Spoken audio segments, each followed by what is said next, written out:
Eu quero saudar nessa manhã de domingo, dia 6 de setembro, a todos os irmãos da Igreja Presbiteriana de Votuporanga, com a graça e a paz do nosso Senhor e Salvador Jesus Cristo. Eu quero também saudar aos nossos queridos irmãos de outras igrejas, familiares e amigos que nos acompanham nas redes sociais.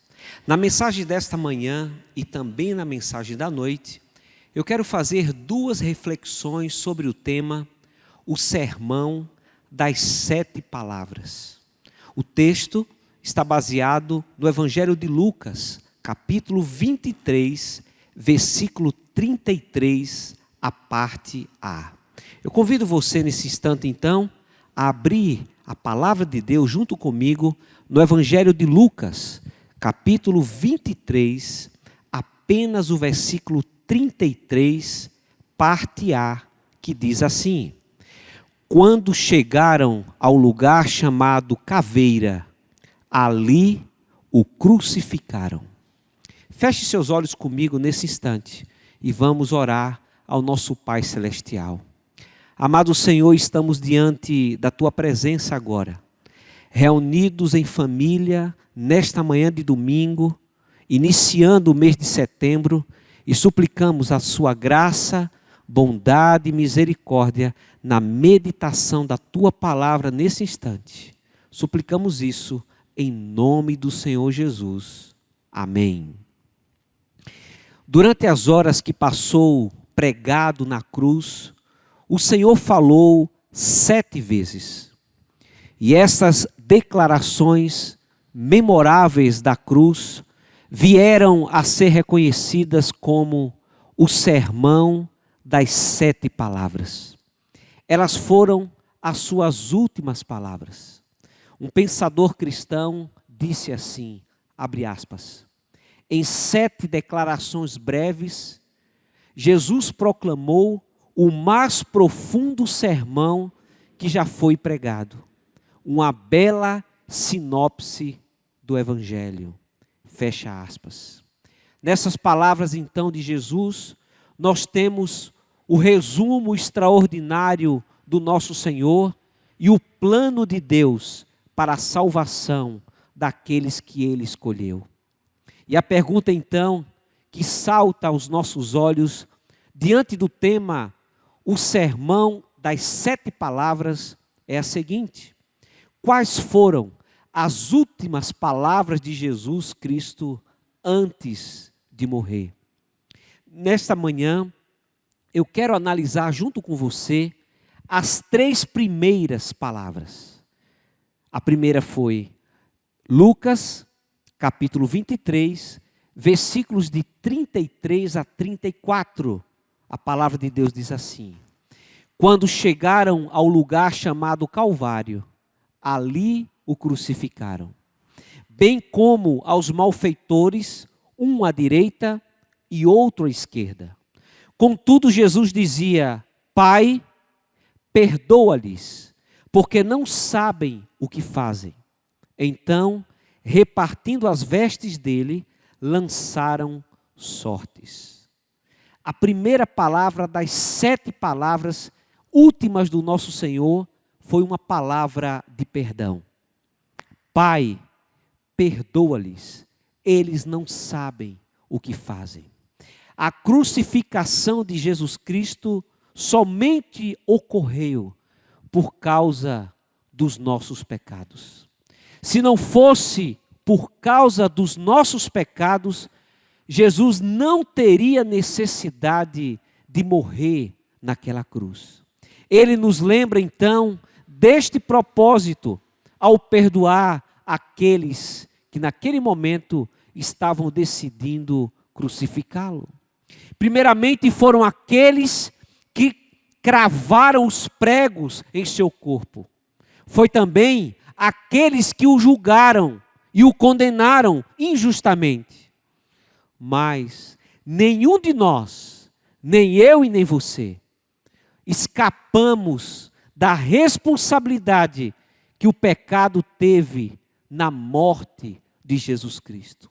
Assim podemos dizer que nós também, com os nossos pecados, somos responsáveis pela morte do nosso Senhor.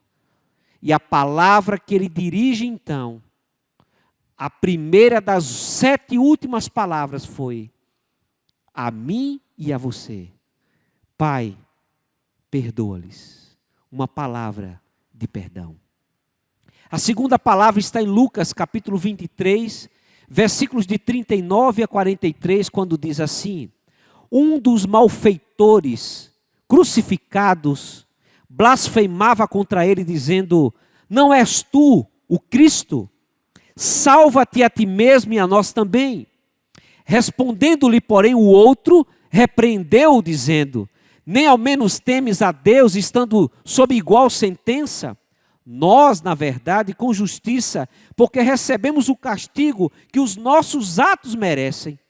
Mas este nenhum mal fez. E acrescentou: Jesus, lembra-te de mim quando vieres no teu reino. E Jesus lhe respondeu. E aqui está então a segunda das 7 últimas palavras do Senhor. Ele respondeu: em verdade te digo, que hoje estarás comigo no paraíso.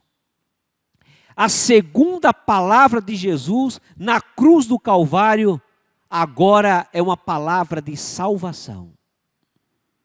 Embora que ele estivesse agonizando na cruz, e ele podia deixar de atender qualquer um que viesse à sua procura, ele se preocupou em assegurar naquele momento um pecador ao seu lado de que teria a salvação.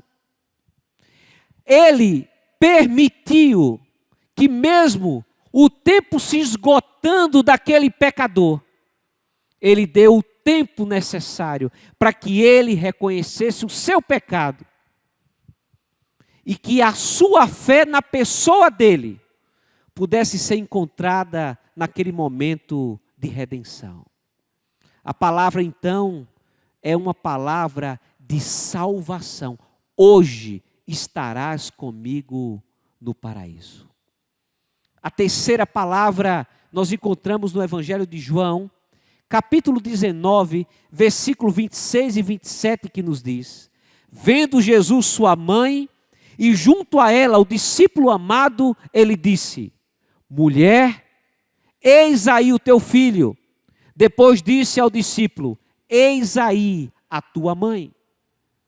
Observe então, nessa terceira palavra do Senhor, que desta hora em diante, aquele discípulo agora a tomou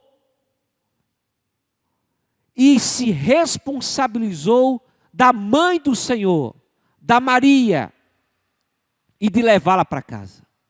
Jesus deixou então a sua mãe com o seu discípulo mais próximo, o discípulo João. Isso porque, queridos irmãos, Jesus valorizava a família. Jesus valorizou naquele momento o cuidado que ele deveria dar à sua mãe, mesmo sabendo que o seu momento de deixá-la chegou. Essa é a terceira palavra de Jesus Cristo na cruz. A palavra de amor pela família. Eu quero que na manhã de hoje, você possa refletir sobre essas 3 primeiras das 7 últimas palavras do Senhor no dia da sua morte. Uma palavra de perdão, uma palavra de salvação e uma palavra de amor pela família. Que essas palavras de Jesus e o seu significado eterno esteja sempre sendo lembrado por todos nós. Nós que depositamos a nossa fé em Cristo, nós que o reconhecemos como o Senhor e Salvador das nossas vidas.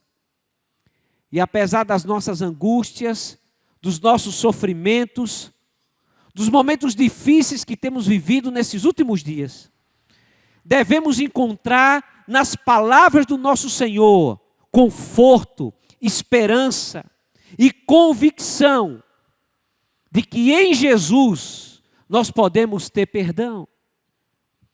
Que na pessoa de Jesus e no nome de Jesus nós podemos ter salvação. E nos cuidados e no amor de Jesus, nós vamos ter acolhimento amoroso, pois fazemos parte da sua família da fé. Como é grande o amor de Jesus Cristo por cada um de nós. Salvação, perdão e amor pela família são as palavras últimas que Jesus Cristo vai dizer na cruz do Calvário. Que Ele te abençoe, Ele te fortaleça e Ele te guarde nesses dias de tribulação. Que a graça do nosso Senhor e Salvador Jesus Cristo, o amor de Deus, o nosso eterno Pai, e as ricas consolações do Espírito Santo do Senhor Deus, repouse sobre vós, irmãos, e sobre toda a igreja do Senhor Jesus, espalhada pela face da terra, hoje e para todo sempre. Amém.